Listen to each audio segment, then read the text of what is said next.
The question of deprivations is at the center of our readings today. In the first reading, Paul speaks of his life and that of Apollos, and he holds it before his audience, and he says they must take the two of them as their example. Paul and Apollos are men who are deprived of many things. They go without food, drink, and clothes. They are deprived of their dignity. They are beaten and they have no homes. Every day they work to earn food for their living. They are cursed. And yet what is different with Paul and Apollos is that when they are cursed, they answer with a blessing.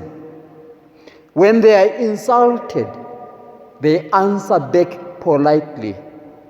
When they are treated as offal of this world, they somehow maintain their dignity. If that's what Paul and Apollos go through, Paul is saying they do it all for the sake of the Lord, who has put them as apostles. They have become fools for the sake of Christ, while the clever and the learned have, as it were, become kings of this world. If the first reading is about deprivations, the gospel is also about a certain deprivation. Jesus and his disciples are walking past the cornfields, and the disciples are hungry, and they try and help themselves. And it's as a result of their working, as it were, on the Sabbath, feeding themselves, that they are blamed and they are condemned. And the Lord comes to their rescue. Jesus, at the end of the reading, proclaims himself as the Lord of the Sabbath. My dear brothers and sisters in Christ, I hear when Jews meet on a Saturday, they greet each other, Shabbat Shalom, peace of the Sabbath. In that greeting is implied a wish and a prayer. May you live life in its full. May you have peace. Coincidentally, on this day we celebrate the feast of St. Teresa of Calcutta, affectionately known as Mother Teresa.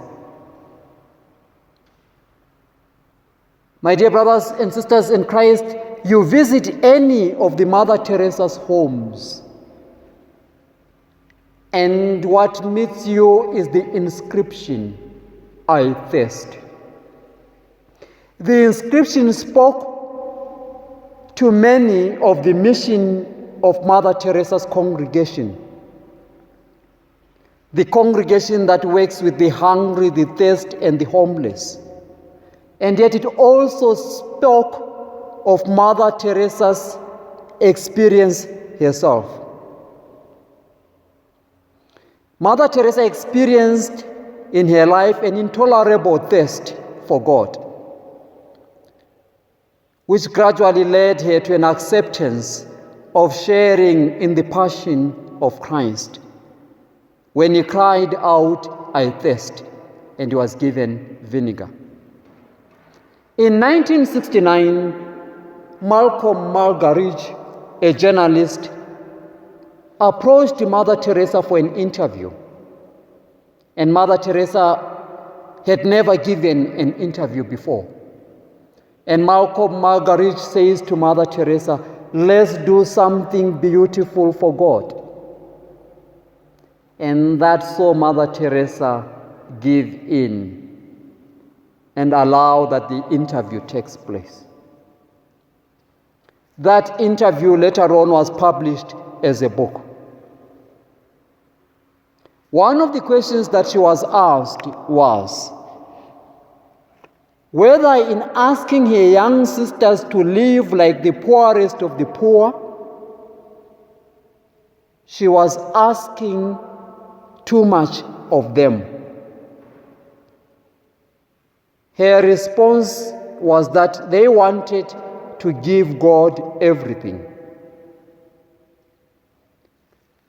They knew very well that it was to Christ the hungry, Christ the naked, and Christ the homeless that they were doing it.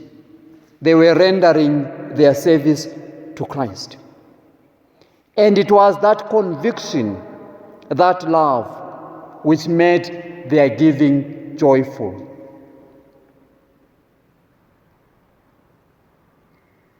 My dear brothers and sisters in Christ, Mother Teresa is that woman, closer to our times, who spoke to us of the dignity of the human person.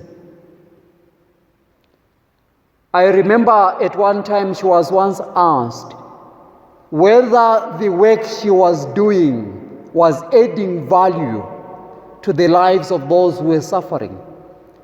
In any case, they were still dying in her homes. And Mother Teresa says, die, yes they do. And yet they die knowing that they are loved and they die with their dignity. They never die alone. She has in her life given to the Christian tradition witness by her speech and by her actions. She, as it were, reminded us of the Anawim of Yahweh, the poor in our times, those who are consistently dependent on God. And yet in all that she did it for God. I will want to end this reflection by sharing with you one of my favorite quotations from Mother Teresa. When she was asked whether there was success in the work she was doing, her response was a simple one. The Lord has not called me to be successful. The Lord has called me to be faithful.